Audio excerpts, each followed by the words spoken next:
Bonjour, bienvenue dans une nouvelle vidéo. Le moment idéal pour investir en Afrique, c'est maintenant. L'Afrique est le continent le plus rentable au monde.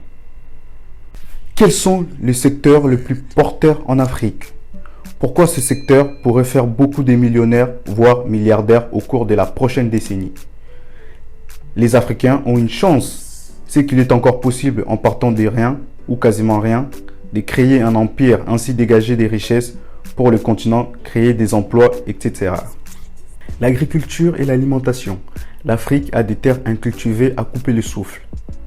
Des terres fertiles. Selon le dernier rapport publié par Land Matrix, les pays africains ont des terres agricoles les plus attractives pour les investisseurs étrangers sont l'Éthiopie, le Ghana, le Soudan du Sud, le Maroc, la RD Congo. L'autosuffisance alimentaire est l'objectif qui se sont fixés plusieurs États.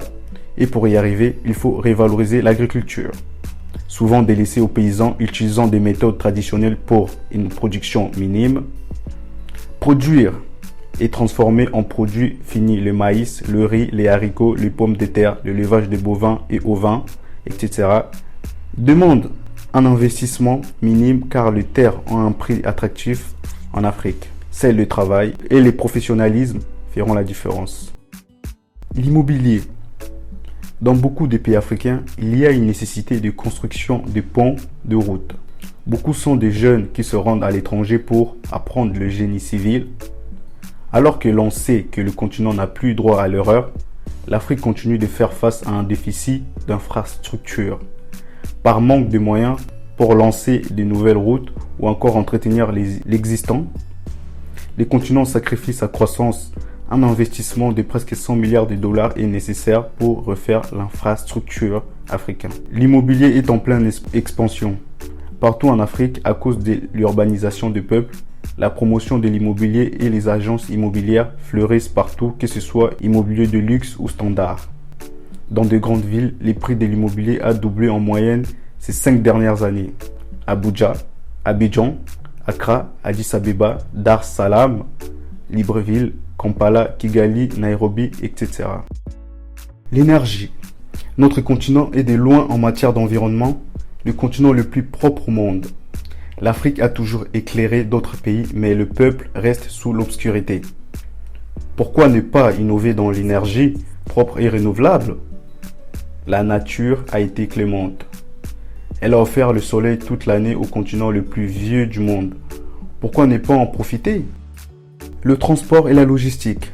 Les moyens de communication pour l'acheminement et les transports de biens marchands ou de personnes est d'une grande priorité pour booster le développement d'un pays. Plus les échanges sont rapides, plus les richesses ne stagnent pas dans les mêmes mains. Quand il est plus cher de voyager en avion d'une ville africaine vers une autre, de voyager d'Afrique vers l'Europe ou l'Asie, c'est qu'il y a beaucoup à faire. La technologie. Le sort de marché mobile en Afrique a un impact positif sur la jeunesse africaine. Dans beaucoup de villes africaines, on voit fleurir des entreprises proposant des systèmes de haute technologie liant finance et technologie, services et technologie, etc. La finance. Beaucoup sont de jeunes diplômés financiers en Afrique qui attendent un boulot. Le marché du travail dans ce secteur reste toujours fermé et difficile d'y accéder. Et si on retournait ces systèmes? La finance n'est pas faite seulement pour les riches. Proposer des services de fructification d'argent aux familles moyennes et aux moins aisées, leur prouver que l'argent peut travailler tout seul et ainsi empocher des commissions sur gain. Le télécom et l'Internet. Les services de télécommunications et d'Internet en Afrique existent mais sont insuffisants. Souvent en situation de monopole ou d'oligopole.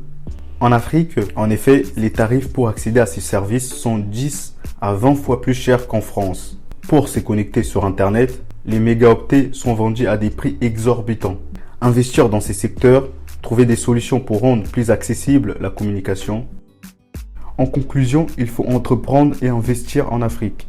L'Afrique n'attend que vous, jeunes Africains vivant en Afrique et de la diaspora. Si vous avez aimé cette vidéo, n'hésitez pas à vous abonner, à aimer, à partager cette vidéo pour plus impacter la jeunesse africaine.